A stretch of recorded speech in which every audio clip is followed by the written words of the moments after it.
कई देशों में कोरोना ने एक बार फिर नए सिरे से सिर उठाना शुरू कर दिया है। अकेले चीन की बात करें तो यहाँ कोरोना से संक्रमित मामले 4.84 लाख है और इस खतरनाक वायरस से अब तक कुल 4,638 मौतें हो चुकी हैं। वहीं सिंगापुर में कोविड के एक्टिव केस 11.5 लाख हैं और इसके संक्रमण से मरने वालों की संख्या 1,309 तक पहुंच चुकी है। इसके अलावा यूनाइटेड स्टेट्स, भारत, ब्राजील और फ्रांस जैसे देश जहां इस महामारी ने अपना कहर बरपा रखा है।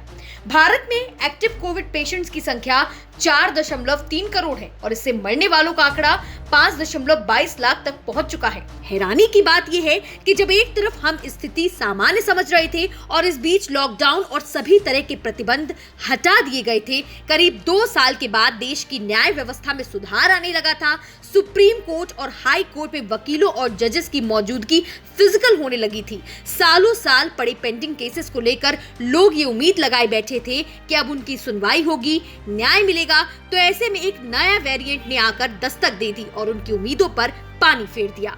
हाल ही में दुनिया भर में मिलने वाले कोरोना के नए वेरिएंट्स XE ने वैज्ञानिकों की चिंता फिर से बढ़ा दी है। WHO की हालिया रिपोर्ट में बताया गया है कि नया वेरिएंट XUV क्रोन से करीब 10% ज्यादा संक्रामक है। एक तरफ नए वेरिएंट के मिलने से स्वास्थ्य एजेंसी की चिंताएं बढ़ गई हैं, तो वहीं कुछ एक्सपर्ट्स ने इसे देश में चौथी लहर और बड़ा खतरा करार दिया है।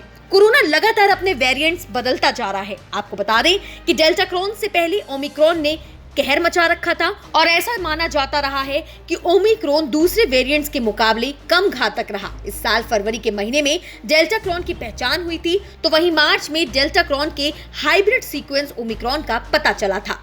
हाल फिलहाल में स्कूल में आए एक्टिव मामलों की संख्या कोविड को हल्के में लेने के बाद हुई लापरवाही से सबक लेने की ओर इशारा करती है। ताजा मामला उत्तर प्रदेश के नोएडा सेक्टर 40 का है, जहां एक ही स्कूल में 13 स्टूडेंट्स और 3 टीचर कोरोना संक्रमित पाए गए। कोरोना के इतने मामले एक साथ निकलने पर सावधानी बरतते हुए स्कूल मैनेजमेंट ने फिलहाल स्कूल बंद कर दिए हैं। बीते कुछ दिनों से दिल्ली NCR और नोएडा जैसे शहरों में कोरोना संक्रमण की रफ्तार बहुत कम हो गई थी, लेकिन एक बार फिर स्कूल खुलने से जब एक साथ इतने सारे केसेस सामने आए तो 16 नए मामलों को देखकर दिल्ली स्वास्थ्य विभाग के महकमे में भी हलचल हो गई। आपको बता दें कि कोरोना के नए केसेस को देखते हुए स्वास्थ्य विभाग अलर्ट हो गया है। विभाग के अधिकारी सभी से सावधानी बरतने की अपील कर रहे हैं। फिलहाल इन मामलों की जांच गौतम बुद्ध नगर स्वास्थ्य विभाग के हाथ में है। जाहिर है कि बीते कुछ दिन पहले ही कोरोना के मामले कम होने की वजह से सभी राज्य की सरकारों ने स्कूल खोल दिए थे, जिसके बाद तमाम राज्यों में बच्चे भी स्कूल में जाकर पढ़ाई कर रहे थे और अचानक इस तरह से केसेस में उछाल आने के बाद से स्कूलों में भी हड़कंप मचा हुआ है। इन मामलों के सामने आते ही स्कूल प्रबंधन ने खुद जिले के CMO ऑफिस में एक लेटर भेजा है, जिसमें ये बताया गया है कि नोएडा के स्कूल के 13 बच्चे और 2 टीचर कोरोना पॉजिटिव पाए गए हैं। कोरोना वायरस की रफ्तार इस बात से समझी जा सकती है कि न सिर्फ नोएडा बल्कि NCR के गाजियाबाद और नोएडा के 2 अलग अलग स्कूलों में भी कोरोना के करीब 19 केस मिल चुके हैं। स्कूलों में कोविड-19 के बढ़ते मामलों के बाद पेरेंट्स की चिंताएं बढ़ गई हैं, जिसकी वजह से वह अभी से ऑनलाइन क्लासेस शुरू करने की मांग कर रहे हैं। हालांकि इस बीच स्थिति को ध्यान में रखते हुए 17 अप्रैल तक सभी क्लासेस ऑनलाइन कर दी गई हैं। कोरोना के बढ़ते हुए मामलों ने बच्चों की सुरक्षा पर एक बड़ा सवाल खड़ा कर दिया है और दूसरी तरफ पेरेंट्स की ऑनलाइन क्लासेस को लेकर मांग और संक्रमण का डर साफ जाहिर होता है।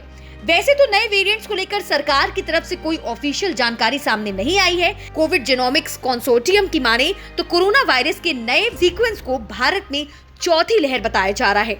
वहीं WHO की रिपोर्ट के मुताबिक अब तक पूरी दुनिया में इस खतरनाक वायरस की चपेट में आकर 499,119,316 लोग संक्रमित हो चुके हैं, जबकि 6,185,242 लोग दम तोड़ चुके हैं। इन हालातों को देखते हुए तो यही लगता है कि कहीं ये कोविड की चौथी लहर तो नहीं। फिलहाल इस पर कुछ भी कह पाना मुश्किल है।